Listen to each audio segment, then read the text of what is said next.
Saya Faisal Esak Rifki, saya usia 34 tahun sekarang. Awalnya itu sebenarnya benjolan, ada benjolan di dekat leher, terus kemudian sesak nafas, sering muntah, sering batuk-batuk nggak sembuh-sembuh ya, terus sesak nafas, akhirnya dicek ada cairan di paru-paru. Cari-cari informasi, kita lari ke Penang, ternyata nyampe Penang itu hanya di PET scan baru ketahuan kanker limfoma Hodgkin. Setelah di PET scan itu ketahuan stadiumnya stadium 4.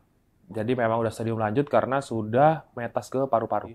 Alhamdulillahnya bukan kanker paru-paru gitu, masih kanker limfoma ya. Chance untuk sembuhnya lebih banyak.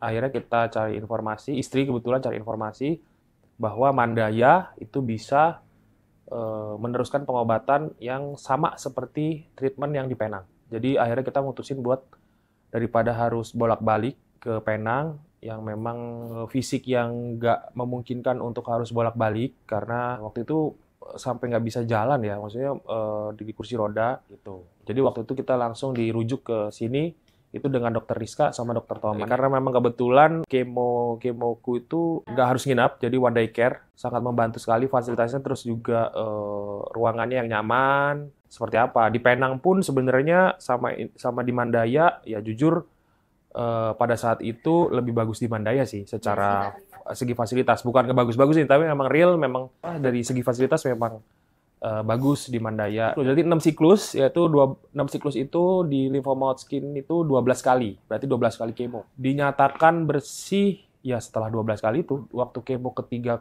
siklus ketiga aja itu sudah setengahnya, sudah hilang setengahnya gitu. Jadi itu dokter juga sempat kaget sih. Ibu ada amalan apa sama bapak ini kok tiba-tiba kansernya yang tadinya seabrek gitu ya, cuma tinggal 1 titik doang pas siklus ketiga itu, padahal itu belum selesai itu. Ya udah pada saat hari H di PET scan itu ya udah deg-degan juga pengen tahu hasilnya. Ya alhamdulillah apa ya, Allah ngasih jawaban yang bagus gitu ya. Jadi alhamdulillah tidak tampak tapi tetap harus dijaga gitu.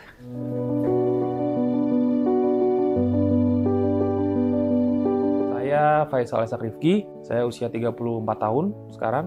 Awalnya itu sebenarnya benjolan, ada benjolan di dekat leher, terus kemudian sesak nafas, sering muntah, sering batuk-batuk nggak sembuh-sembuh ya, terus sesak nafas, akhirnya dicek ada cairan di paru-paru. Jadi setelah ketahuannya itu di 2024 bulan April kalau nggak salah, ketahuan cancer. Jadi sebelumnya tuh sempat ketahuannya awalnya didiagnosanya asam lambung, terus kemudian ke TBC, terus kemudian dibilang kanker paru. Nah setelah dibilang kanker paru itu saya mulai cari-cari informasi, kita lari ke Penang, ternyata nyampe Penang itu hanya di PET scan baru ketahuan bukan kanker paru tapi kanker limfoma Hodgkin. Setelah di PET scan itu ketahuan stadiumnya stadium 4. Jadi memang udah stadium lanjut karena sudah metas ke paru-paru. Alhamdulillahnya bukan kanker paru-paru gitu, masih kanker limfoma ya.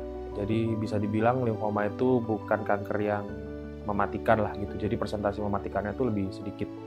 Chance untuk sembuhnya lebih banyak.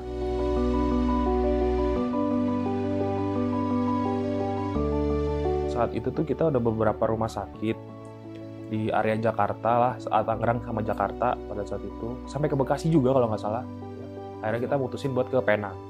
Jadi di Penang itu baru ketahuan diagnosanya, terus kemudian kemo sekali di sana. Akhirnya kita cari informasi, istri kebetulan cari informasi bahwa Mandaya itu bisa meneruskan pengobatan yang sama seperti treatment yang di Penang. Jadi akhirnya kita mutusin buat daripada harus bolak-balik ke Penang, yang memang kita pribadi kita nggak asuransi, jadi berasa juga kalau harus bolak-balik, fisik yang nggak memungkinkan untuk harus bolak-balik karena waktu itu sampai nggak bisa jalan ya, maksudnya di kursi roda, terus kemudian jadi jalan sedikit tuh sesek gitu, terus kemudian anak gitu, jadi mikirin anak kalau harus pisah lama kayaknya nggak kuat juga. Ya udah ada opsi yang bisa Mandaya tawarkan, kenapa enggak gitu kan. Jadi akhirnya ya istilahnya buat saya sih pengalaman yang luar biasa sih, maksudnya bisa ketemu Mandaya. Saya udah kepikiran sekali soal nanti gimana ya kalau gue mati di sana. Jadi sebelum jalan pun gue mati nggak ya di sana, gue bisa bertahan nggak ya di sana gitu. Tapi kalau istri tuh selalu yang kayak bisa, udah hajar aja, kamu bisa kayak gitu. Jadi ya bener ya kalau kata-kata orang tuh di balik lelaki sukses ada support istri, itu benar gitu. Itu benar sekali, setuju.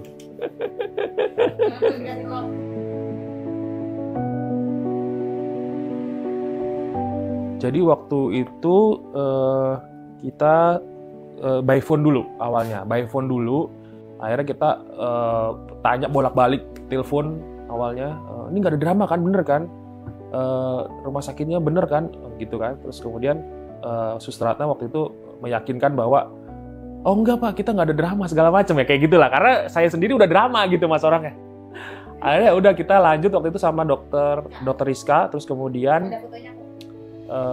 lanjut ke dokter Toman gitu. Jadi waktu itu kita sempat infeksi. Jadi saya udah sempat infeksi, udah tanam selang kan di pigtail. Waktu itu ada pigtail yang nempel di punggung saya, sorry. Jadi untuk ngeluarin cairan itu udah infeksi. Jadi langsung waktu nyampe dari Penang, baru banget nyampe dari Penang, langsung ke UGD, langsung dicabut itu pigtailnya karena infeksi sama dokter Rizka. Wah itu bener-bener sih sesaat itu emang. Jadi keren sih, Manda. Tapi guanya justru yang gak siap gitu, karena baru nyampe banget. Dok, ini bener harus banget sekarang, gak bisa besok. Saya baru terbang nih. Baru selesai nyampe banget itu dari Penang. Gokil sih, Mandaya gokil. Waktu habis dicabut itu sempet opname dulu. Ya kurang lebih seminggu untuk sembuhin si infeksinya ini. Opname, setelah itu baru lanjut kemo.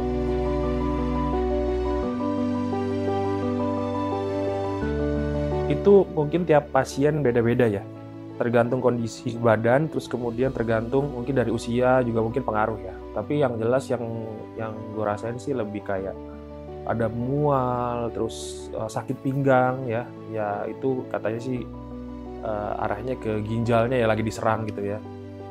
Jadi harus minum air yang banyak. Memang pada saat itu waktu di Penang pun dikasih tahu bahwa saya harus berjanji minum 4 liter sehari. Iya, jadi harus minum 4 liter sehari karena nanti akan merusak ginjal kalau nggak minum sebanyak itu. Makanya kenapa dibilang survivor, berat karena pengobatannya. Tapi semua sekarang udah mulai ada obatnya, ada pencegahannya lah. Sebelum dilakukan kemoterapi itu biasanya dikasih obat dulu supaya nggak terlalu parah efek kemonya gitu sih. Karena memang kebetulan kemoku itu nggak harus nginap, jadi one day care sangat membantu sekali fasilitasnya, terus juga ruangannya yang nyaman.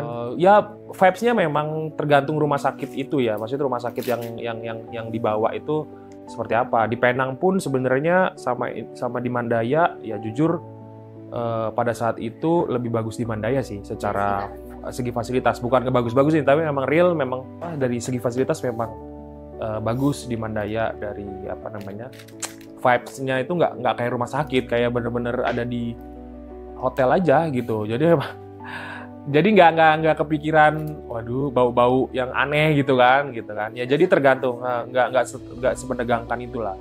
Jadi tergantung aja. Kalau di Penang pun mungkin ada yang seperti itu, tapi pada saat saya berobat kemarin di sana ya jujur kalau dibandingin lebih bagus di Mandaya jauh. Berarti 6 siklus, yaitu 6 siklus itu di lymphoma Hodgkin itu 12 kali, berarti 12 kali kemo. Dinyatakan bersih ya setelah 12 kali itu. Jadi memang setelah 12 kali itu kan ada PET scan lagi gitu ya, itu dilihat masih ada massa atau masih ada kankernya nggak gitu kan. Ya itu deg-degan sekali ya, pada saat itu deg-degan sekali, kita kan gambling ya namanya, kita udah 12 kali, kalau nggak bisa ngulang gitu kan. Dan itu rasanya nggak mau deh itu, nggak mau terulang. Jadi ya saat itu ya alhamdulillah kok waktu kemo ketiga, siklus ketiga aja itu sudah setengahnya, sudah hilang setengahnya gitu. Jadi itu dokter juga sempat kaget sih. Ibu ada amalan apa sama bapak ini kok tiba-tiba kansernya yang tadinya seabrek gitu ya, cuman tinggal 1 titik doang pas siklus ketiga itu, padahal itu belum selesai itu. Ya udah pada saat hari H di PET scan itu ya udah deg-degan juga, pengen tahu hasilnya. Ya alhamdulillah Allah ngasih jawaban yang bagus gitu ya. Jadi alhamdulillah tidak tampak tapi tetap harus dijaga.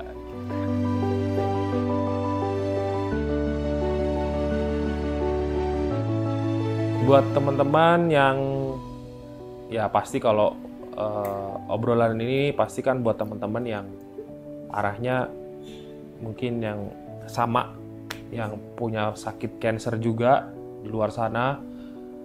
Ya mungkin saya juga nggak bisa bantu banyak, cuman yang jelas harus ikhlas, harus terima kalau memang divonis cancer. Berat memang, tapi harus dijalani. Maju kena, mundur kena bro. Jadi kita nggak punya pilihan, mau maju pun gambling, mundur pun gambling. Jadi mungkin ada beberapa teman-teman yang dikasih mukjizat ya, lihat respon tubuh ya. Kadang ada teman beberapa yang katanya tanpa harus kemo pun bisa sembuh gitu ya, dengan treatment-treatment yang mungkin ada yang